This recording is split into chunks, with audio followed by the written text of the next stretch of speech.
بسم اللہ الرحمن الرحیم۔ السلام علیکم۔ سلطان محمود غزنوی کے زمانے میں شہر میں چوریاں زیادہ ہونے لگی تو چوروں کو پکڑنے کے لیے سلطان نے یہ تدبیر کی کہ شاہی لباس اتار کر چوروں کا سا پھٹا پرانا لباس پہن لیا اور شہر میں گشت کرنے لگے۔ ایک جگہ دیکھا کہ بہت سے چور اکٹھے بیٹھے ہیں۔ بادشاہ بھی وہاں جا کر بیٹھ گیا۔ چوروں نے پوچھا کہ تم کون ہو؟ بادشاہ نے کہا کہ میں بھی تم ہی جیسا ایک آدمی ہوں۔ چوروں نے سمجھا کہ یہ بھی کوئی چور ہے جو آدھی رات کے بعد چوری کی نیت سے نکلا ہے۔ چنانچہ انہوں نے اطمینان کا سانس لیا۔ سلطان محمود غزنوی نے ان سے کہا، اتنی رات گئے تم کس ارادے سے پھر رہے ہو؟ وہ کہنے لگے، اسی ارادے سے جس ارادے سے تم پھر رہے ہو، یعنی چوری کی نیت سے۔ سلطان نے کہا، اگر چوری ہی کرنی ہے تو پھر کسی ایسی جگہ کرو جہاں سے اس قدر دولت ہاتھ لگ جائے جو ساری عمر کے لیے ہمیں کافی ہو اور پھر کبھی چوری کرنے کی ضرورت ہی پیش نہ آئے۔ میرا مشورہ ہے کہ شاہی محل لوٹتے ہیں جہاں سے ہمیں بہت بڑا خزانہ ہاتھ لگ سکتا ہے۔ چوروں نے سنا تو بہت خوش ہوئے اور سلطان کی جرأت مندانہ گفتگو پر اش اش کر اٹھے اور کہا، واہ بھائی واہ، تم تو بڑے بہادر اور جرأت مند ہو، کیونکہ شاہی محل میں چوری کرنا بڑی ہمت اور حوصلے کا کام ہے اور تم اس بات کو کرنے میں ذرا بھی نہیں گھبرائے۔ ہم تمہیں آج سے اپنا سردار مانتے ہیں، تم جو حکم دو گے ہم اس کی اطاعت کریں گے، لیکن جو کام تم نے شاہی محل والا بتایا ہے وہ بڑا مشکل ہے۔ سلطان محمود غزنوی نے کہا کہ میرے ہوتے ہوئے ہمیں ذرا بھی گھبرانے کی ضرورت نہیں۔ میری موجودگی میں تم ہر مشکل کو آسان سمجھو اور بالکل نہ گھبراؤ۔ اب تیاری کرو کیونکہ شاہی خزانے پر آج ہی ہاتھ صاف کیا جائے گا۔ اس مقصد کے لیے پہلے ہم ایک منصوبہ بنا لیتے ہیں تاکہ آسانی رہے۔ ہم میں سے ہر ایک اپنا اپنا کمال بیان کرے کہ وہ کس خصوصی خوبی کا مالک ہے۔ ان سب نے باری باری اپنا اپنا کمال بتانا شروع کیا۔ ایک چور نے کہا کہ میں یہ کمال رکھتا ہوں کہ جس جگہ پر خزانہ رکھا گیا ہو مجھے اس جگہ کی مٹی سے خزانے کی خوشبو آ جاتی ہے۔ دوسرا چور کہنے لگا، مجھے یہ کمال حاصل ہے کہ اگر سخت اندھیری رات میں بھی کسی کو ایک مرتبہ دیکھ لوں تو پھر اس کی شکل کبھی نہیں بھولتا اور دن کی روشنی میں بغیر کسی مشکل کے اسے شناخت کر لیتا ہوں۔ تیسرے چور نے کہا، میں یہ خصوصی کمال رکھتا ہوں کہ مجھے کتے کی زبان سمجھ آتی ہے۔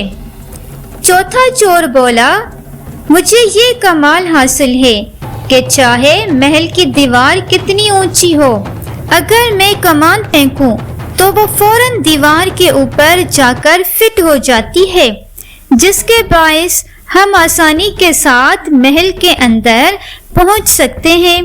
جب چاروں نے اپنا اپنا کمال بیان کر دیا تو سلطان محمود غزنوی سے کہنے لگے، اے ہمارے سردار، اب تم اپنا کمال بتاؤ۔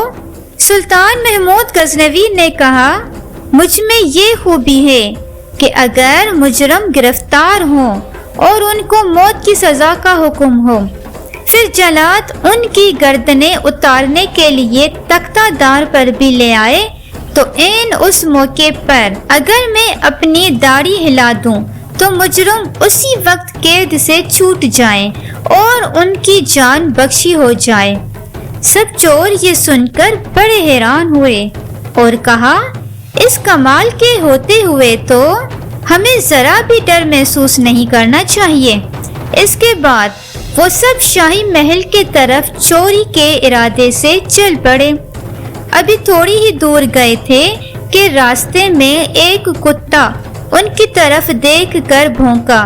جو چور کتے کی زبان سمجھتا تھا، سب چور اس سے پوچھنے لگے کہ بتاؤ یہ کتا کیا کہہ رہا ہے۔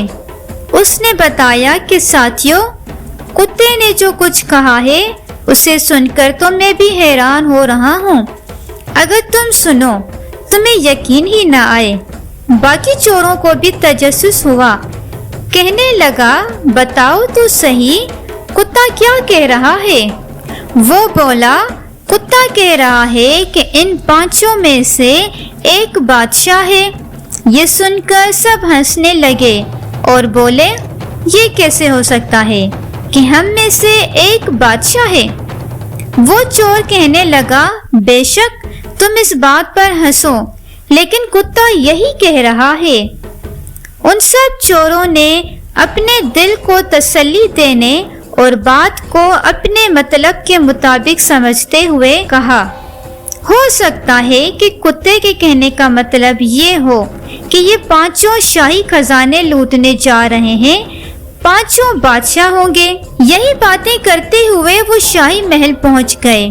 اب کمان ڈالنے والے چور نے اپنا کمال دکھایا۔ اس چور نے ایک ہی بار جو کمان پھینکی تو وہ محل کی دیوار کے اوپر جا لگی۔ اس کے بعد سب باری باری دیوار پار کر گئے۔ اب خزانہ سونگھنے والے چور کی باری تھی۔ چنانچہ اس نے اپنے خصوصی کمال سے کام لے کر جس قدر شاہی خزانہ چھپایا ہوا تھا وہ سب بتا دیا، اور ان سب نے مل کر وہاں سے خزانہ نکال لیا، اور جس راستے سے آئے تھے اسی راستے سے خزانہ لے کر باہر نکل آئے۔ ابھی صبح نہیں ہوئی تھی اور رات کا اندھیرا باقی تھا۔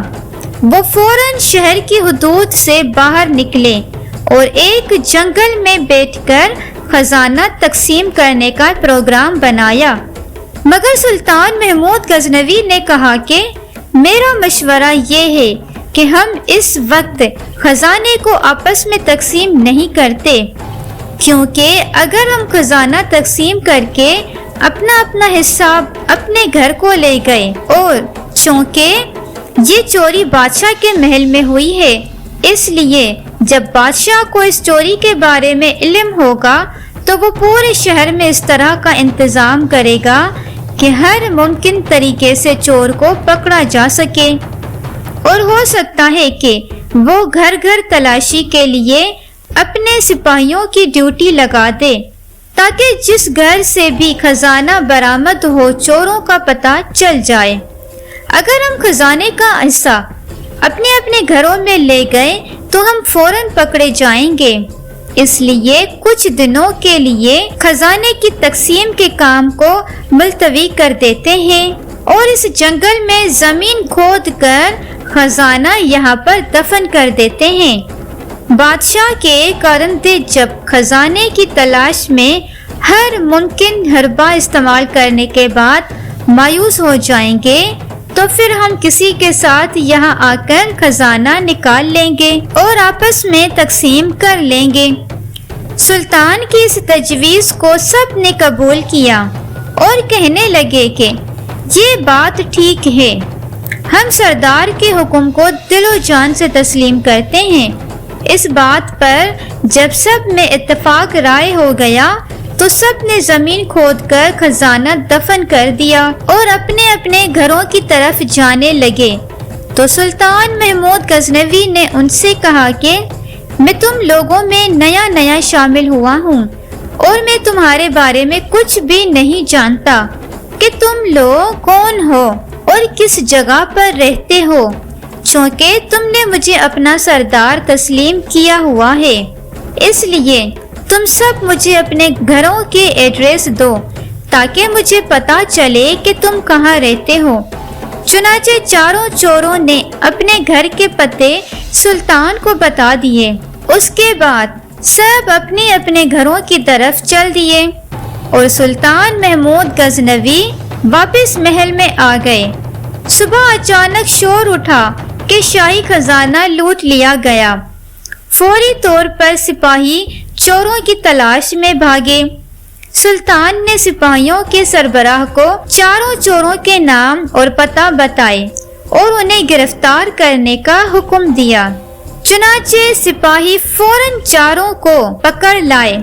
وہ چاروں چور حیران تھے کہ آخر انہیں ہمارا پتہ کیسے ملا اور کون ہے کہ جس نے ہماری مخبری کی۔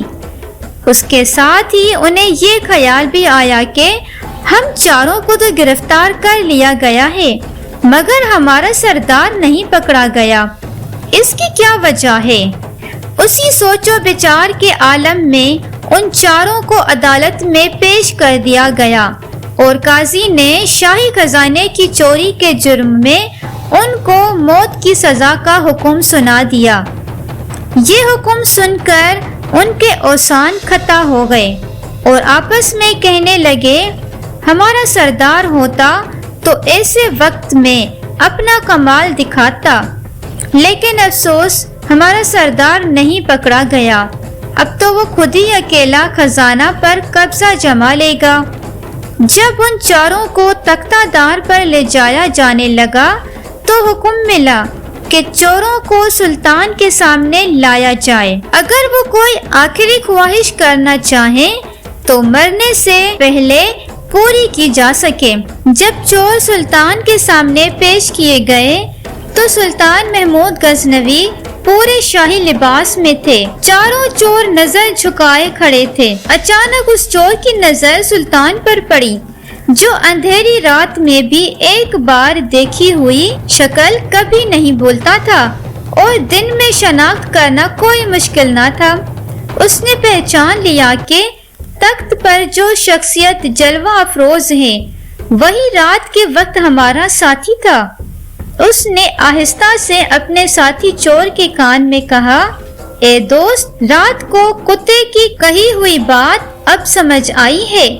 کتا ٹھیک ہی کہہ رہا تھا کہ ان پانچوں میں ایک بادشاہ ہے۔ یہ جو تخت پر بیٹھا ہے رات کو یہی ہمارا پانچواں ساتھی تھا۔ دوسرا چور اس کی بات سن کر کہنے لگا، ارے احمق، کیا بکواس کرتے ہو؟ رات کو تم نے ایک کتے کی بات پر یقین کر کے چور کو بادشاہ بنا دیا، اب تم بادشاہ کو چور کہہ رہے ہو؟ لگتا ہے تمہاری عقل ماری گئی ہے، تم اپنے ہوش میں نہیں ہو۔ سلطان محمود غزنوی ان کی آپس میں خسر پسر سن رہا تھا۔ وہ بولا، تم لوگوں نے کیا خسر پسر لگا رکھی ہے؟ جس چور نے بادشاہ کو پہچان لیا تھا وہ فوراً چند قدم آگے بڑھا اور اپنے ہاتھ باندھ کر کہنے لگا، اے ہمارے سردار، ہم سب نے تو اپنا اپنا کمال دکھا دیا، اب تم اپنی داڑھی کب ہلاؤ گے؟ اس وقت ہلاؤ گے جب ہم موت کے منہ میں چلے جائیں گے۔